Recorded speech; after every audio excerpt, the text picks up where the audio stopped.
Hi guys, welcome to the Revive Stronger podcast. I'm your host, as always, Steve Hall, and today I'm kind of not your host, actually, and it's kind of like Mike Israetel might be your host. Mike is on the show. He's asked me a bunch of questions about my contest prep, about my off season, my experiences, what I'm doing to get great sleep at the moment, and we dive into that. I think it was a fun chat. Kind of weird being interviewed by Mike, but it was a good chat. And if you're interested on the real details behind my contest prep, be sure to check out the vlogs on the YouTube, and also there's more in-depth vlogs on the members site and a bunch of presentations in the members site too, where we talk about the intricacies of contest prep. So if you'd like to learn more about possibly competing, the ins and outs of that, definitely sign up to our members site. But let's get into the chat, guys. Talk to you soon. Hi guys, welcome to the Revive Stronger podcast. I'm your host, as always, Steve Hall, and today we have Dr. Mike back on the show. And this is going to be a bit of a interesting episode, or a different episode, because you're very much used to me asking Mike all the questions, but Mike wanted to ask me some questions.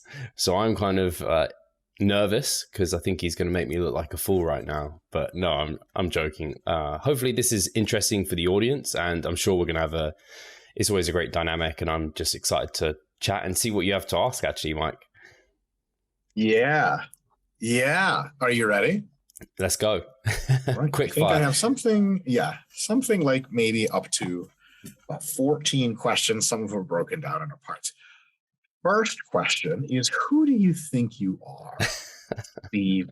I'm just kidding. That's not really a question. All right. Question number one, Mr. Steve Hall, is, first of all, congratulations on your recent show victory. This is what sparked my interest in interviewing you. And was this your first show that you've ever won? So I competed, yes, first show I ever won. And to be clear, it was a qualifier. So I always have to Show's a show.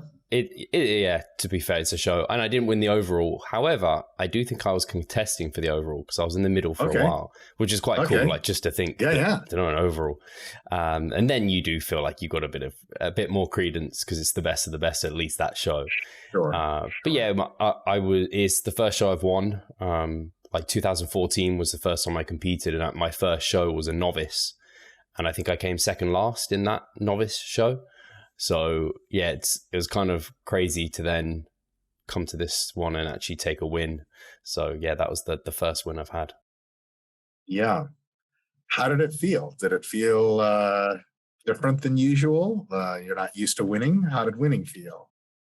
It was a weird sensation because when they were announcing that it was really close between the top three, basically, all of us apparently had first placings by one of the judges. And then it was particularly close between the first two. So when third place got called out, I've never even come second, Mike. So I was like, fuck yeah, I think I've got second here. That's awesome. And so we were told it was like the head judge's decision, essentially. And it was that close between both of us. The guy that came second to me, like, outstanding physique. And I think from what I know, the head judge said I took it from the back, which is funny because they say you win shows from the back. I think I was just a bit more tighter, more conditioned, and maybe had a stronger back pose.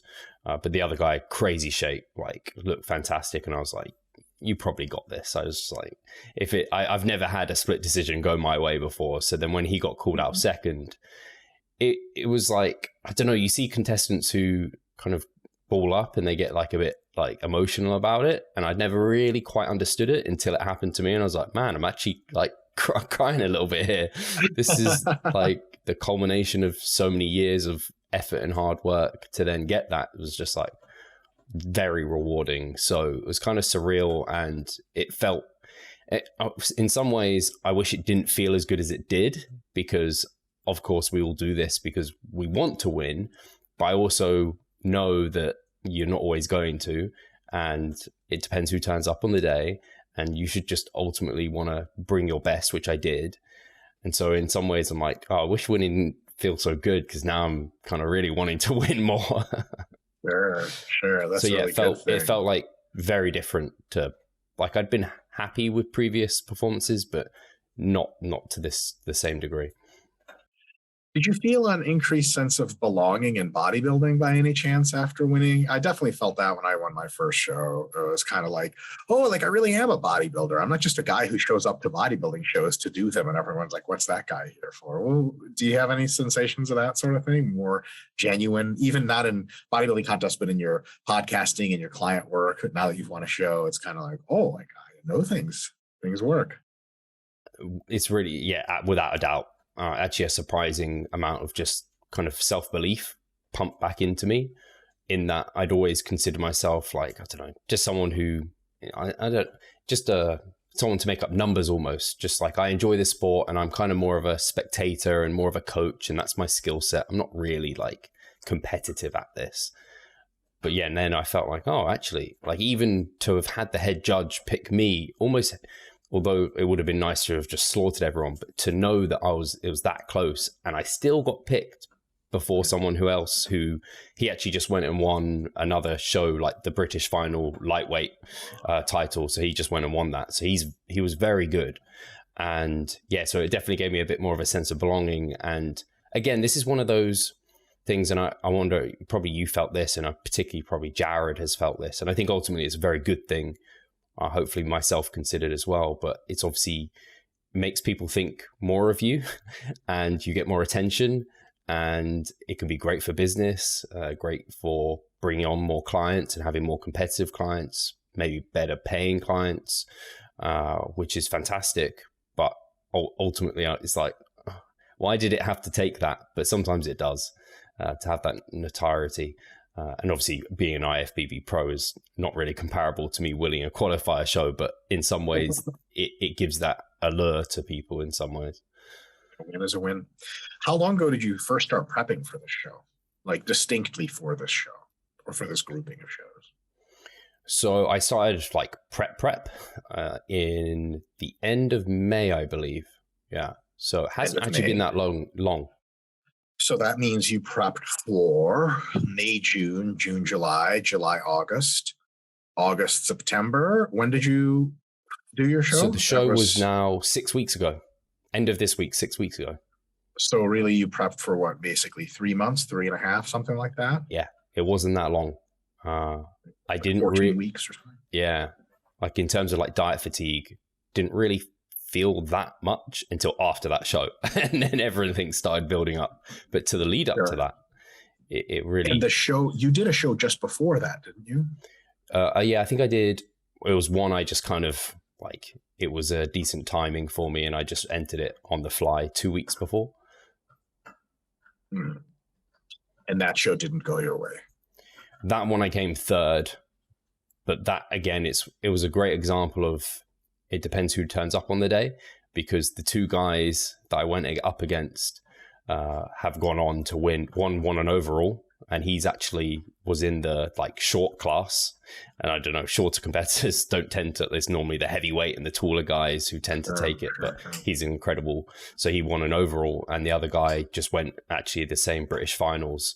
And I think he came second to the guy that won the overall of that entire thing. Okay. So it was like a very competitive class. Not to say like I still came third to those guys, but they were very good.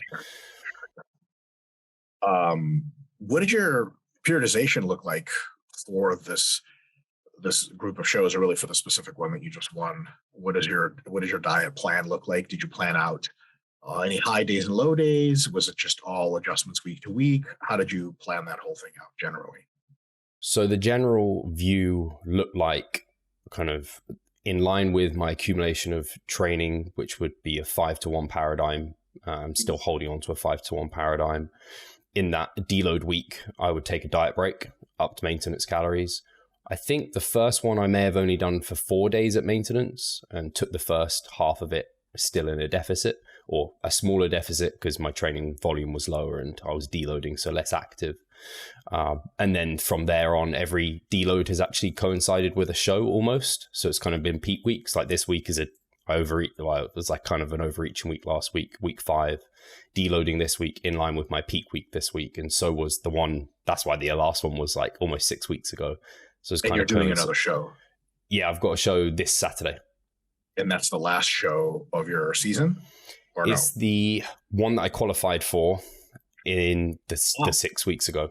And then there is one 2 weeks after this one, and then one another week after. And then it depends if I end up qualifying for Worlds. I could be in Las Vegas when you're not there, Mike, which is crazy and upsetting. What date would that be? That would be the 20th of November, I think. See if we can make it out to Vegas. All right. All right. So I was just going to say, I have used something different, was refeed days this time round. I wanted to experiment with them because I didn't use them last contest prep, and I haven't really ever used them for myself in extended dieting periods. And how many refeed days in a row were you doing? So I only started including those, I think, to my first show, where I took 2 in a row to peak for that show as like just let's fill up a little bit to look a bit fuller and a bit more relaxed. And I deloaded for a couple of days leading into that kind of like warm-up show, as it were. So then 2 days before you stepped on stage. Yeah. How much? So I came up to like an estimated maintenance, which was just under 500 grams of carbs, which was like 200 protein, 50 fat, I think. So in around that amount. What impact did that have on your physique? It just allowed it to look a little bit more alive, and that helped it look a little bit more conditioned as well. My scale weight actually came down, I believe, which is not that always happens a lot. Yeah, I think it was just some stress drop off from having more carbs and deloading for a couple of days, letting some of that stress drop off. So yeah, it just allowed condition to show a bit more, and also be fuller in the muscles to store some more glycogen. So I'm not kind of looking as drawn out, but I haven't actually looked too flat the entire prep because my carbs haven't really dropped. I haven't dropped below 250 grams on like a low day, which is pretty high for me compared to previous times. What was your ratio of lower to higher days during the average time of prep per week? 2 to 5. 2 low days to 5 high days. No. 5 to 2. Okay. It was the 5-2 5 diet. low days, 2 high. Okay. Very good. Okay. And roughly, what were the macros on those high days and low days, respectively? So on average, like protein and fat were pretty stable at like 250 grams of 200 protein, 50 grams of fat. And then carbs were between 250 to 300 on low, and then around 500 on my high. Very cool. Very cool. All right. And did you feel like those high days really kind of revived you a little bit? No pun intended. They actually did. I can see, and I mean, when you really think about it, 2 days of eating at maintenance, you can kind of see why. I mean, it feels good. It's nice to eat more. And I just ate more of my kind of diet foods, really, without letting my fiber get too high, because my carbs are already quite high. It was kind of easy to let fiber get out of control. If I had more than like 50 grams of fiber, my gut would just start being like, you shouldn't be doing that. So maybe I just included a bit more kind of rice on the side of meals or things like that. Nothing we could call junk food. No, nothing super palatable. The most palatable thing is like protein oats that I've been having, and a bit of dark chocolate, which is still like a massive treat. Sure. Did you have any different approaches as far as food selection for this particular prep? Like, did you experiment with any foods that you thought, this is kind of stupid? Did you have any go-to foods? You're like, oh, this is smart. Like, I'm going to keep using this for a while. What do you think? So I definitely took into consideration kind of the hedonic staircase that you've spoken about. And I walked down that essentially, or up it, down it, whichever way, away from palatable foods to less palatable, more kind of satiating foods. So like my post-workout was looking like a protein shake with like kids cereal at the start and maybe a piece of fruit. And then that transitioned to like a whole grain cereal. And then it went to egg whites and boiled potatoes and some vegetables, which is what I essentially have now. So definitely been using that. And oats are a huge one for me. I just really enjoy them, and that you can make them quite thick, and I make protein oats. So I've been using those, and like berries and fruits, and like just not the thing that's different this time around is I've been going less for those diet hacks, which I did do last time. So I would be doing like cauliflower oats and like cauliflower pizza and Walden Farms, and I'd have a lot of chewing gum and loads of diet drinks, high amounts of caffeine, and it's all kind of, I don't know, energy seeking behavior where you're just like, Mm-hmm. your body's dying here. It's trying to get energy from something. Mm-hmm. And you're like, oh, these are calorie free or whatever. But it just, I think that amount of sweeteners and just having, I don't know if you've ever had it, Mike, where you have so much of the like artificial taste in your mouth. You're just like, I just feel like, don't feel good from this. It's weird. Yeah. So that's really helped, kind of just accepting hunger a little bit and being like, this is all right. So that was a big takeaway for me. That actually transitioned to my next question. How was your hunger in general compared to other preps? Better, for sure. Like I said, actually, leading into the first couple of shows, I was enjoying being in prep, like really enjoying it versus like peak off season where I was force feeding. I was like, I would completely take what I've got now over force feeding. Kind of felt good to be a little bit hungry for meals. So only really my hunger got marginally challenging over the last kind of couple of weeks where I was like, yeah, I'm distinctly hungry and not true physiological hunger. I'm not even sure, more just like a bit more cravey, like, kind of pizza sounds good now. Like before when I heard pizza, I was always just like, eh. Whereas now I'm like, oh yeah, it sounds much more reasonable. Was privy to a mass phase blunder, you could say. When I was in Las Vegas, Jared was at the peak of his mass, and he had his brother Travis over to visit. He's a great guy. He's a guy. He trains for hypertrophy as well. And they got a Little Caesars. Do you guys have Little Caesars in the UK? We don't. That's for the best. You're not missing anything. Oh. It's just total shit pizza. Okay. It's the worst of all the fast food pizzas. And it's called Hot and Ready. Like in the States, you literally show up. And if it's cheese or pepperoni, they literally just have it already. You just walk out with it. It's $5 or something and you leave. When they got it, and it was soaked, like the bottom of the pizza container was soaked through completely with oil. And they ate like 2 or 3 slices each and they just stared at it. They're like, do you guys want this? And I was like, no. And they just like looked at it and tried to give it away to a bunch of people and no one wanted it. And they just threw it away. They were like, I don't even know what we were thinking getting this. It seemed like pizza at the time. So I definitely know what you feel about. At some point, it's actually better to kind of do the show diet. And you feel like, oh, I like food again. Yeah. This is kind of cool. Yeah. Strength. How has your rep strength been? Talk us through the whole prep, beginning of prep, middle of prep, now. How has your strength hung in, and how has your training been in general? Really good. Surprisingly good, actually. I always I know in previous preps, I've always kind of really diminished towards the end and just numbers are just falling off left, right, and center. And I think that shows in the physique a little bit as well with like, obviously, if you're dropping performance week to week, you're probably sacrificing the thing that keeps performance around. So my actual like things like hack squats are one of the, there's only a couple of lifts where I've dropped performance from peak off season levels to now, which to me is like mind blowing compared to previous times. I think there's been loads of contributing factors towards that. But I think a really big one is just working with a better volume and not trying to do more work, like treating my an off-season macro cycle to now, where my starting volumes are very similar, but my ending ones are basically like half what my kind of off-season numbers would be. MRV came way down, and I've just respected that much more rather than being like, I need to do more. If muscle needs to hang around, I have to hold on to more volume. Whereas I've more so prioritized the performance I've got with the sets that I'm doing. And so if it's just 2 sets for the whole mesocycle of hack squats, fine. Like I'm fine if I'm holding performance for that. So yeah, I think it was just I was doing deficit barbell bent over rows.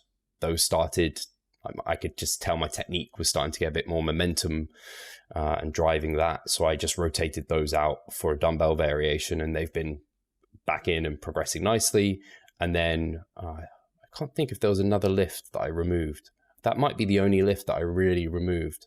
Everything else, I've, for the most part, kept quite static and almost to the point of being a bit stubborn so that I can see that I'm maintaining performance. Because I'm like, at least I have a key marker of if performance is maintaining, I can be pretty certain that muscle is sticking around. Whereas if I was changing too many variables, I felt like maybe I'm just like I don't know, being a bit ignorant to the performance loss that I've possibly got here, and like the novelty and things feel good, but maybe they're not making up for just knowing that I'm kind of mentally. And I think that's the big part of it, is like a lot of it's just a mental battle. The muscle can still do it. It's just, can you mentally get it to do the work that it needs to do? So yeah, definitely use that. But I've used obviously some of the kind of periodization principles of, in my eyes, keeping SFR basically in the best place possible. So I picked a lot of movements for my training so that I knew I'd be able to hold on to those for a long period of time. So like a machine plate loaded press versus like a barbell bench press, which I know would beat me up after a while. The hack squat versus like a barbell back squat, which I know would kind of just feel really weird and wonky when I got as skinny as I'm getting. So that's really helped as well, being a bit more careful with those. And then using things like, I'll do down sets more often. So maybe I have one top set where I'm like monitoring that performance and that's holding, but these down sets are allowing me to accumulate a little bit more preferable stimulus to fatigue ratios. Yeah. And that's helped a lot. The bent row tends to suffer sometimes during prep because your gut is getting physically smaller. And like if you reduce your gut size by an inch, which is totally reasonable on prep, maybe even more, I mean, you think about, you're adding an inch of range of motion. So at the very hardest part of the lift, which is the top. Yeah. So like a lot of times bent row losses, as long as they're not extreme, don't actually reflect any strength losses at all. It's just like, oh, well, it's a different lift now. So that's definitely a thing. And on the SFR thing, you know, in off season, I think to make big moves and big changes to your muscularity, I think it sometimes makes sense to do high, just raw stimulus magnitude exercises. Like I just need muscle on my back, so you deadlift or something like that, because that'll slap the beef on. It just costs you a lot of fatigue, but on mass phase, off season, you can hack it. It's okay. SFR is such an important concept, I think, pre-contest, because your energy is so not expansive. It is a very, very tight margin to put in all of your most effective training. And that, if you're not familiar with the stimulus to fatigue ratio, at least intuitively, you know, you can spend a lot of time accumulating a lot of fatigue and not really hitting the muscle much. And if you think about it also, maybe the last 5 or 6 weeks before a show, if those aren't the best stimulus to fatigue ratio exercises you have available that you're using, why aren't you using your best? You know, like that's really when they come in handy. Yeah. So I think you probably evidence of that in your last prep is that you want to make sure you really know which exercises fit you like a glove. They're the ones you're going to want to save for that last bit of prep, because everything else is just too much fatigue or not enough stimulus. Yeah. Yeah, for sure. All right. Next up. So here's a sort of a bit of a more expansive question. A lot of the folks that get interviewed about their shows, no matter what the shows are, who they are, where they're from, and they do, let's say, very well compared to having done not as well. Right? Let's say some guy places 5th in the Olympia and then he places 2nd, or he places 1st, or he used to look like whatever, and now he's way bigger and more shredded. In your case, you know, you have gone winless and now you have a show victory under your belt. So the temptation is a lot of times, and it's quite rational, to ask, so what have you done differently this prep? But let me ask you a question. It's two-parter. One, what have you done differently this prep than before?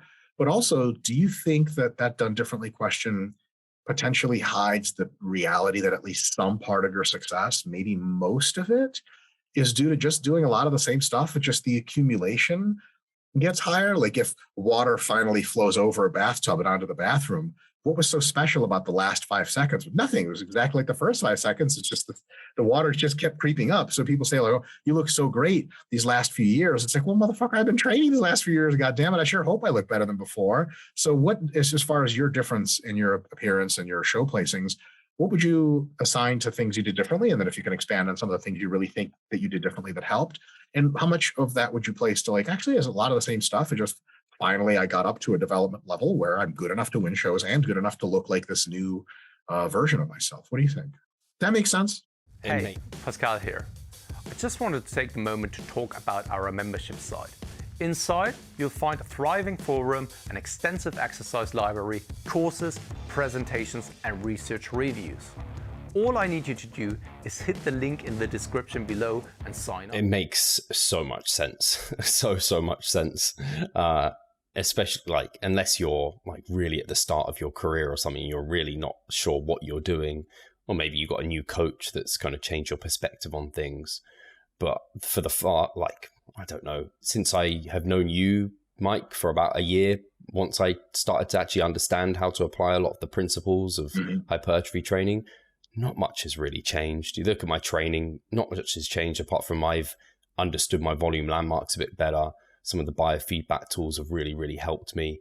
So maybe I'm doing a little bit less volume than I was before because it was kind of a discovery phase, but like the principles of what I'm applying, they're no different. And they haven't changed in that ever since my 2017 prep and that off-season period. That's where I grew the physique that I'm showing off now. That's where all the investment was made. That's what's changed my physique, not what I'm doing in this like short fat loss phase. And sure, there's a few quirky things that maybe I'm doing a bit better and a bit differently, but nothing that I wasn't applying in that off season. So like there's definitely nothing major that I'm doing differently. Okay. Anything worth mentioning or not even? Not even's okay, by the way. If you're like, whatever. I think, but this is something I've emphasized ever since I knew more about it, was sleep. That's definitely something that I've taken way more care over. I was way ignorant to sleep's importance before. It's just like rise and grind, got to get this shit done. If I want to stay up late, that's not a problem. Like sleep is just a thing. Whereas I know my sleep is like miles better this contest prep, and I know that's had a big influence. And then the only other like thing that in the specific prep that's different is I am using a weighted vest. But that's not really like, unless there is something, I don't know what your thoughts are on it in terms of the gravitostat. I don't know how to say it. Gravitostat, in terms of like the weight on the bones and the pressure on the osteocytes and how that could lead to an independent hunger drive management outside of leptin and fat cells. I don't know how much I buy into that completely, even having used it, but it has definitely kept my expenditure higher. No doubt about it. And it's going to. And it's been challenging at times and it's definitely a pain in the back for periods of time. But it's allowed me to diet on more food. But do I think that really made a big difference? I don't know. I'm not sure about that. But that is definitely something that I've never applied before, was the weighted apparel. The weighted apparel is interesting because to me, it has a pretty decent advantage just on paper. Forget about the hypothesis that the feedback for your weight can keep your body less hungry and more sort of prone to burning fat. I think the big, so it's obvious that you just burn more calories moving around with the fucking thing, which is good. My big takeaway from that is not theoretical. It's, I suppose on some level it is. It's practical, and that, Jesus, like, okay, so let's say I'm going to use the weighted vest. How often do I use it? Do I have to keep track of how much time I'm using it? Like, so for example, I don't even do formal cardio. I never do formal cardio, only count steps. Just count them on my step tracker. By the way, it's who the fuck makes this? Get the Fitbit. Yeah, whatever. I'm sponsored. Yeah, are you really? No. Oh, that'd be sweet. This is like the Wii Fit or whatever. It's like the MyFit, MiFit. It's some Chinese company. I don't know anyone exists. So the thing is with the step tracking, like, did you write down like what fraction of time you're wearing the vest? Is there sometimes you do, sometimes you don't? Do I wear it for a certain amount of time? Like, I see that right now. I don't think you have it on, or do you? No. So a lot of times, like, if you can work it into your life, the vest is a great idea. But if it just causes you more heartache than anything, and be like, oh, fuck, am I wearing it enough? Do I have to keep track of how much time I'm wearing it? Blah, blah, blah. It starts to be like, well, like, I think if you're just tracking your steps, and that's probably going to do most of the thing for you anyway. What do you think about that? Is a vest something folks really need to start thinking about? Or is it kind of like, if you're tracking steps, then you're already one step ahead of the bread line there? I think where it could have more utility is because some people will do it where they replace the weight they've lost. And there's some people I've heard who have got like 20 kilo weighted vests on, Mike. 20 kilos is no joke to be walking around in and like wearing for a long period of time. So I was very systematic with my use. So mine's at 10 kilos. I don't think I could realistically want to go heavier than that. And I started with a 5 kilo, and I essentially just weight time using it basically was my way of modulating its use. So initially I was using it for a number of hours of my day and a percentage of my steps. And then I slowly increased that. And then I transitioned half my day, 5 kilos, half my day, 10 kilos, transitioned more to the 10 kilos. And now So this was an effort. So yeah, I definitely thought it through. Some of it was learning on the go because I was like, yeah, I'll just wear the vest all day. But no, yeah, I think that I kind of thought it through. And then from about 5 p.m., so most of my evening, I sit down and I don't wear it because if you're sitting down, there's no point wearing it. Do you wear it during training or no? Not during training. I think that would be pretty awful, to be honest. Sure. And I also wonder if much more than 10 kilos, if you're doing a lot of steps, I could imagine that placing quite a bit of, I don't know, stress on the kind of the knees, the joints, something might feel a bit off there. Faster muscle fibers start to get into play to make you walk, especially uphill. And then it's kind of like, what is the stimulus to fatigue ratio as far as calories burned? There's definitely a fatigue cost, no doubt about it. Like my traps ache quite regularly. Even now, I've been using it for like months on end. Like they're just tired and just a stress, psychological burden of having it on. Like I had a funeral to attend and I was like, I'm meant to be wearing this weighted vest. I can't wear the weighted vest. What am I going to do here? And if you are kind of irrational and you don't think things through, you could get quite stressed about those sort of events as well. So what I was going to say is that I think personally a big utility might be for more sedentary folk or people who are smaller, so they just have a lower number of calories that they're burning. So maybe for the steps they do, get the weighted vest on and just wear it for that period of time, or to just give them a little bit more calorie burn so they're not eating such small scraps of food. I think that might be where at the moment a big application can be. But for like someone like myself who works from home and I can wear any clothes I like and I have a standing desk and I can just be like on my feet all the time, it's easy to implement. Whether or not I think I definitely will use it next time, I don't know, because I think some of the diet fatigue factor is just inevitable and it's almost whatever amount of food you're on, it's going to kind of suck. More food's always better, but it's still relative. Agreed. You said folk, and that reminded me of complete total tangent. My wife and I have been rewatching the Lord of the Rings series, and there's quite a few folks that are not a native English speakers or British English speakers, and they do the British accent. Steve, you've seen the all of the movies, the Lord of the Rings trilogy? I think I have. I just was listening to your Q&A and the intro. You were just saying this, so this is funny that you're saying it. But no, I have, I think, but not for a long time. I'd like to rewatch them, but it's a marathon. You remember if their accents were decent or were they just total shit? I don't remember them being that bad, but I'm not sure. A lot of people in the US, the more intellectual folks, intellectual, they'll say that, well, it's ridiculous when an American actor does a British accent. And of course, to British people, that sounds fake. But that's bullshit on face value, because Hugh Jackman is total native Australian. Oh, fucking hey, man. He talks like that for real, regular. Hello, Australians. Don't take offense. Just a joke. Well, Australians never take offense to them. You know I'm saying that. They don't have the capacity to be offended. But the thing is, it's his American accent in like Wolverine is legitimately flawless. Like I had absolutely no idea he was Australian until years later. I was like, what the fuck? I heard him in an award show and I was like, is he faking an Australian accent? That's pretty goddamn good. And it's like, he's from Australia? I didn't even know. So like, there's got to be American actors that do the British accent to where you're like, he could just be from Leeds. Fuck if I know. No, I think there definitely is. Yeah, I don't think it's just no Americans can talk in an English accent. Yeah. I think that's just, I don't know, English people being like pompous. Sure. Are you really American and just fake the English accent? Are you based out of Memphis, Tennessee or something like that? I wish I was.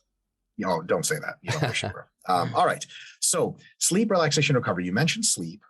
I wanted to know if you did anything specific to stay psychologically relaxed.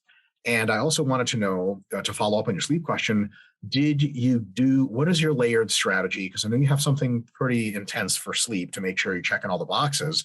Tell us a little bit about how you approach sleep and relaxation during this prep and kind of in general, and tips you may want some folks listening to be like, oh, okay, this is really something I should be doing. Because I'm in prep right now and my sleep has been excellent. And I've been using a couple of decent strategies to keep it so, but I'm curious as to what your sleep approach is and your relaxation approach. Cool. I'll start with the sleep. So probably the biggest thing that I do is just, and to me it sounds ridiculous, but it's funny how many people don't do it, is have like a bedtime and a wake time. So making sure I'm going to bed within a half an hour window, and then waking up. I don't actually have an alarm, which is something I'm lucky I don't have to have, but I normally wake up like 20 minutes before my alarm. It's like just naturally. So kind of fall within these wake and sleep windows, which is nice. And then if the sun's not out in the morning and I'm normally taking the dog out, I try and get some sunlight early, basically. Well, this is London, which means it's never out. Yeah. Say the sun's not out. So I have this SAD light, so my seasonal affective disorder light on my desk, which has 10K lux, I think, 10,000 lux, which kind of, it basically emits a light that is similar to the daylight. So that helps kind of switch things on, as it were, in terms of getting my my light rhythms matched to what they would be if I was awake and the sun was up. And then in the evening, I will like dim the lights. I'll put on my orange blue light blockers, which people have probably seen now and then, which obviously block the blue light. So melatonin secretion is kind of coming when it normally naturally would, because we wouldn't have TV screens and stuff. And I can actually watch Netflix and chill and actually relax before bed and watch it with the blue light blockers on, which I've been using for years actually, which seem to be helpful. So I kind of match my light rhythms to allow myself to be like more awake and then more sleepful. And I'll be outside during the kind of middle of the day when the sun's at its highest, and you're getting the most of that at some point as well. Walking the dog again, it's a good excuse to get out.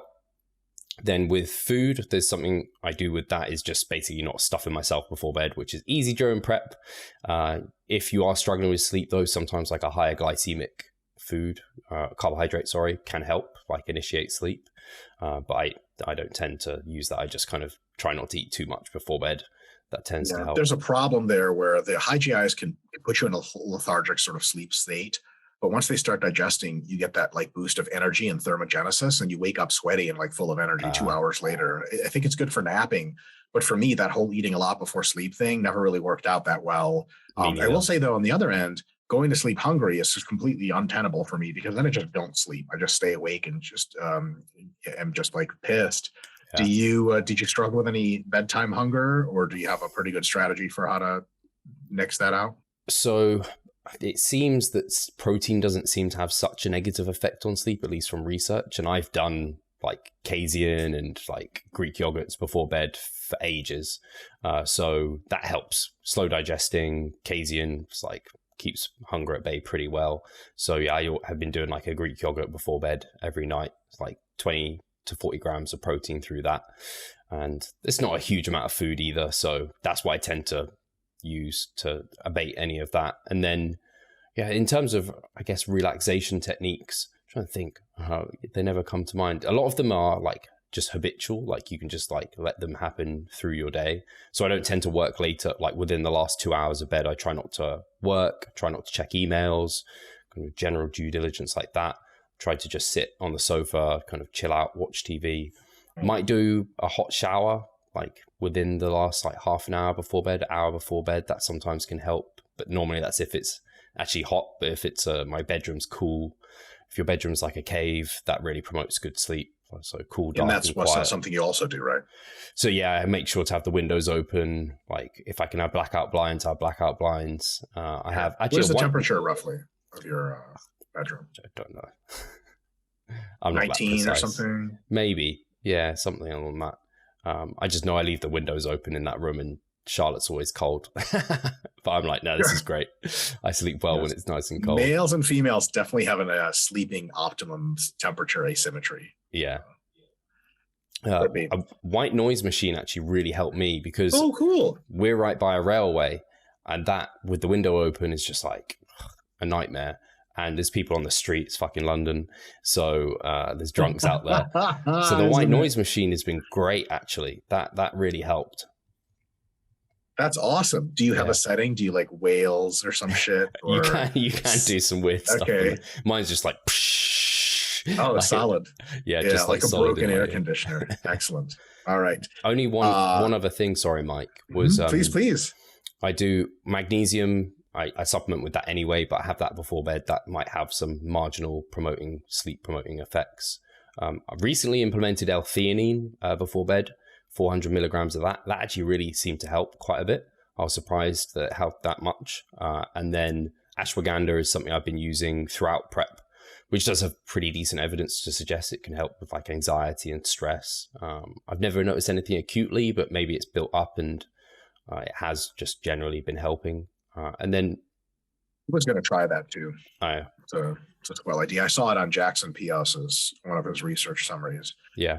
I was going to try it, but then I started the special sports supplement part of my program that makes me super anxious. And I ended up, I'm like a week and a half into it. I don't feel terrible. Usually this is the worst possible fucking time. So I'm like, fuck it. So I'm okay, I think. But, maybe you'll see a listing in the paper if I've been admitted to a mental institution. So too early. Have you noticed how long have you been taking ashwagandha for? I feel like Joe Rogan asking these questions. I think 8 weeks. I know I've spoken to Greg Potter quite a lot about it, and he has always said like the studies are generally ran for 12 weeks, and we don't actually know if the safety of long-term ashwagandha use. So he's always said like, do it for 12 weeks, take a couple of weeks off. So I have only been using it like 8 weeks because I was trying to span it across as much of the hard part of prep. Sure, of course. Were you nervous for your show? Do you get nervous for shows? Talk to us about that. Hi guys, Steve here. Just wanted to take a moment of your time to remind you of our online coaching service. At Revive Stronger, we pride ourselves on providing personalized service that will take your physique and knowledge to the next level. If you're interested, check the description and sign up. For the warm-up show, I'm so glad I did it because I was bad.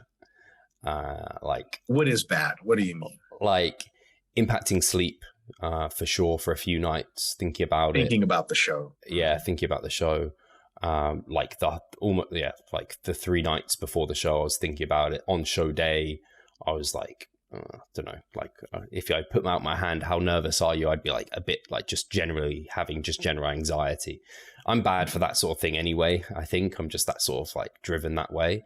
And then on stage, actually we were pumping up and I was getting my like glaze as they do. And I was talking to the guy doing it, and apparently they'd called my class up. I think I told you this actually. They called up my class and I was there just getting my glaze on. And I was like, where's everyone gone? And they were like, you're meant to be on stage. So I ran on stage. That probably didn't help. And then I was like my legs were shaking. Like, I don't know if you've ever had it where you're like trying to like the quads to contract them for a front relax and things like this. There's a bit of a kind of not an art to it, but it's like it's not the easiest thing to do and to keep them on. So yeah, I just couldn't control them. They were just shaking, and I was like, damn it, they just look kind of fat when you do that. The judges don't like to see that either because they're like, this isn't a winner. Like there's something to the showmanship of it. Yeah, for sure. So that was really annoying. But having done that, the second show was much better. I was far calmer. My legs were doing far less of this shaky stuff. And I managed to control my nerves a bit better. So I'm hoping this one on Saturday, I'll be as poised as anything. I'll be a statue. Sure. I hope so. So this has already kind of been answered, but when you came into that last show that you won, you didn't believe you were going to win, correct? But did you believe you weren't going to win? And how important do you think believing in yourself is? Not in general, because clearly you got to believe in something or you keep doing it for long enough. But like on show day and show stage presence, and even in the final weeks leading up, I'm not one to believe irrational or at least unfounded things. So I don't tell myself, my next show I'm going to win. That's certainly the hope, but I find myself more often than not lately telling myself like, I'm a dangerous motherfucker. I wouldn't want to compete against me. So, everyone there is on fucking notice and I'm coming to fucking do business. And that attitude helps me not become super nervous and not get down on myself and not think of, I should just scrap this prep and quit and stuff like that. Like our worst thoughts and our worst times. Do you have any ways you've been thinking about stuff, or do you just kind of do the process and then let the chips fall where they may? What do you think? I'd say I'm pretty bad for negative self-talk in that I don't big myself up much. I don't think I'm amazing. I generally maybe find that helps me push myself harder, because I feel like I need to do everything to get anything out of things. But I do sometimes that can hurt confidence. So I have found particularly having people in my corner to like show pictures to, and then they give me props, that gives me quite a bit of confidence. So like last time when I was into 2017, like I can distinctly remember Broderick and consulting a bit with him, and him being like, no, you're looking like really good here. And he gave me some like confidence boosting. It helped me a lot, actually, just having someone who I admire and respect actually say you look decent here, because otherwise I am my own worst enemy in that regard, and I always think I'm like, I don't know, I say I'm like an ugly bodybuilder. I'm just like, not built for this. I don't have the structure. My previous kind of history isn't there for it. So I think there is a balance to it both. It's kind of that confidence and arrogance thing, and I don't think I'll ever be at risk of like being truly arrogant and think I'm going to win, but definitely placing well in that warm-up show gave me a bit of a boost.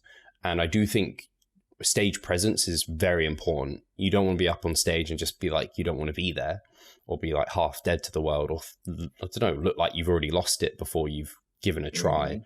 So I really do go up on stage and I'm like, I want the judges to notice me. I want to have a good time. I want to like the audience to enjoy me being on stage and be like, that guy looks like he's really enjoying his time on stage. So I do try and like bring out a good smile, bring out good energy, and don't really focus on like thinking I'm going to win, but I definitely now have more confidence that I'm going to be challenging. And I like thinking like you do, where you're like, I'm a dangerous individual and I'm going to be like challenging people, and people should be worried about me stepping on stage, and like thinking that people might be a bit worried about it. It gives you a bit of like fire in your belly to like go and do the damn thing and really show them what you've got. Yeah, 100%, Steve. All right. Did you eat anything special after your show victory, or was it just more oats? So it's funny because the guy, like, the people behind the scenes who are running the show, they like chit chat to you as you're there. And so he was like asking everyone, what's your post show cheat meal going to be? He was like, what, are you going to have, a burger or what? Yeah. And I just joked to him. I was like, oh, I don't know. It depends how I do, maybe. And I just came home and I had my Greek yogurt, and I think I had like a small bowl of like some American cereal that I'd bought, because I was like, I actually need some carbs and I'm going to treat myself to a bit of this it was some Chex, like blueberry Chex. I wanted to try them. Jesus Christ. You know, I feel like we both come to our respective countries and eat the worst fucking shit. Probably. I'm like, English breakfast. And you're like, but nobody does that here. Nobody even eats English breakfast here. And, you know, yeah, it's terrible. Steve, Chex, we have an infinite number of cereal. I'm going to stop. I'm not going to judge your cereal mistakes. Okay, so you had a bit of cereal, but it fit your macros, so you really didn't have a cheat meal. Yeah, I didn't have a cheat meal. Why? I think it probably could be okay for some people, and it probably could be okay for me. But once I'm in that mindset of kind of the straight and narrow, I've got the blinkers on, I'm in prep, I don't want these rocks of the boat sending me in other directions. And I don't want the sense of feeling any sort of guilt. I want to feel like I won that show. Now let's show why I won it and ultimately bring my best to the finals. Is a cheat meal going to make me better? No, it's not. And it could throw me off for the worse. Are other people going to be cheating after this show and they're going to come to finals? Maybe. And they're going to be worse off than I am. And I'm going to have that up my sleeve. Whereas they're going to be like thinking a week out from their show, why the fuck did I do that cheat meal that led to a week off? And then I need this extra week. Whereas I've taken every single day and used it productively towards bringing my best. Yeah. So it's basically like business mode. It's like when we're in business mode, the mode doesn't turn off until the business is done, that sort of thing. For sure. And that brings me to my last question, Steve. What is your plan now? Because the way I see it, if I could take a few guesses, you're already real lean, but you could maybe get a little bit leaner. And then you have, I think based on how you described it, another 6 to 8 weeks left of prep, maybe. So if that really is the case, what is your planning as far as high and low days, caloric load, cardio? How much more pushing are you do you have left versus not? I remember catching in Australia, I caught Eric Helms during one of his insane natty contest runs where, like, I don't know, if I think 4 months he was doing like a show every 3 weeks or something. And he was actually, he said, look, I'm very hungry, I'm very tired, but I'm eating mostly at maintenance, because like I remember seeing him in the gym. He actually stripped down to impromptu pose against Marvin the Martian, who is the leanest man of all time or whatever.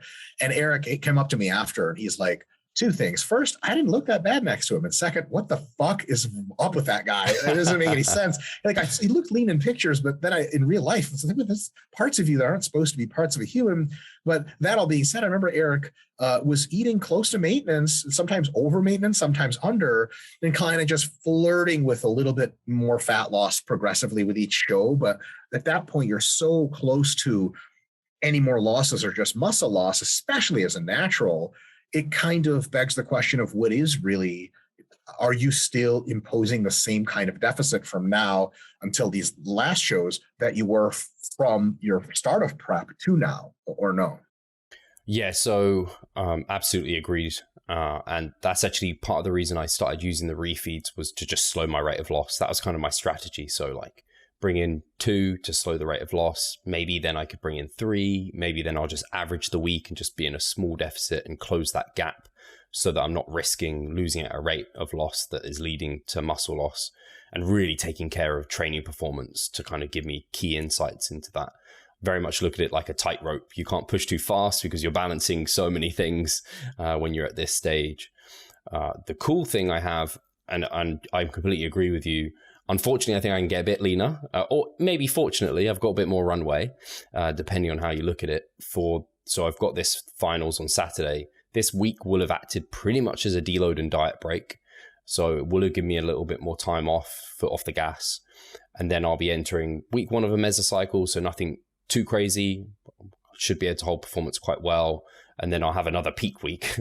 So I'll probably kind of back off a little bit, at least towards the end of that next week. So training is not going to get super hard over the next kind of couple of weeks where I've got the shows. So I think I can push a little bit harder coming out of this kind of deload diet break peak week into the next peak week again, where I'll be coming back up.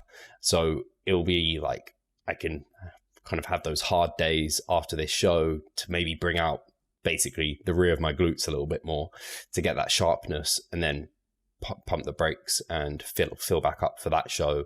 And then there's a show the weekend after that. So again, I'm probably just going to be around maintenance for that period of time, so long as I haven't spilled too hard or anything, which I don't think I will, and doesn't happen too much in natural guys in the same way, because we're not playing with as many variables. And then I think it's like a couple of weeks until that final show. And then it will be a case of just making sure to run that tightrope and not risk losing muscle tissue, because whilst kind of being ultimately super conditioned is very important, you don't want to lose kind of your shape and fullness and all the other factors that are going to score you points. And I certainly don't, and I don't think I can afford to on my physique either. So that's probably how it will look. Kind of, because there's so many shows, there's lots of maintenance, so it will look like some very low, some lower periods of time where I can dig a little bit more and then refuel back up for shows, and then hopefully be on a close to maintenance leading into, if I do get to the Worlds at the end of November. So then the gap of deficit is pretty small, marginal, and then peaking's quite easy because you're almost looking pretty decent a lot of the time because you're not running on empty. Yeah, that makes a lot of sense. I think like when you're not close to your upcoming shows, a week and a half out, you can push it for 3 to 5 days, really dig that deficit, then dig your way back out of it with sort of higher days, refeed days. Correspondingly, it'll peak you for your shows well, and then after you do it again and again and again. And I think actually you could make some really good improvements like that over the next 6 to 8 weeks. So yeah, that's kind of, hopefully, I want to, like, is that like elite condition you want to bring where it's like Marvin condition? Like, that's like, if I can get to that, and I'm like, I think I can, like, let's try it. Why not? I think of a lot of folks, you have that ability because, you know, you've already shown that even off season, you have like weird striations in places you're not supposed to have them. So it's definitely, we're looking forward to how you look, Steve. Definitely. Super, super big fan. Was super happy for your win. major congratulations, and enjoy these next few shows. And then after, you're going to do what, some mass phasing through the winter holidays or something like that? Yeah, for sure. It'll be very much like gaining at least like a 1% rate of gain per week, initially even more than that, just to recover some body fat, feel a little bit more normal, gain like 5 to 10% of my body weight back, probably towards the more 5%, because I generally am feeling better, leaner, and I think my kind of body fat set point's relatively low compared to some people. Yes. So yeah, but anyway, have that kind of rebound recovery period, train with lots of volume, and then back off probably around the Christmas time, chill out a little bit, and then enter a nice, again, exactly like my off season. If I can have another off season like I've had, I'll be a very happy man, and I think it's only going to get better, to be honest. Very cool. Very cool. Steve, those are all the questions I have. Awesome. Thanks for letting me come on here and interrogate you. Yeah, I just want to say thank you to yourself, Mike. And I know, hopefully the listeners know, but a lot of the progress I've been able to make and the physique that I have, I definitely attribute that a lot to your teachings and the principles you put out and the education you put out for everyone. I felt like I got to spend a lot of time with you, like a number of years ago, just really being a bit of a student and digesting everything. And I continue to. So like, I just want to say a massive thank you. And this is a very humbling experience being interviewed by you, and you to be a kind of a fan. It's a bit of a weird feeling because, you're definitely someone I look up to big time, Mike. Well, Steve, the feeling is a 100% mutual. So, I would say best of luck, but you have a great plan. You don't need luck. So do your best. Yeah, we see where the cards fall this weekend, and then where everything else is, I'll sure be sharing. And yeah, thank you so much, Mike. We'll have to get you on, and I'll be doing a Q&A probably no doubt in a few weeks' time, and we can touch base. And guys, thank you so much for listening. We'll catch you soon.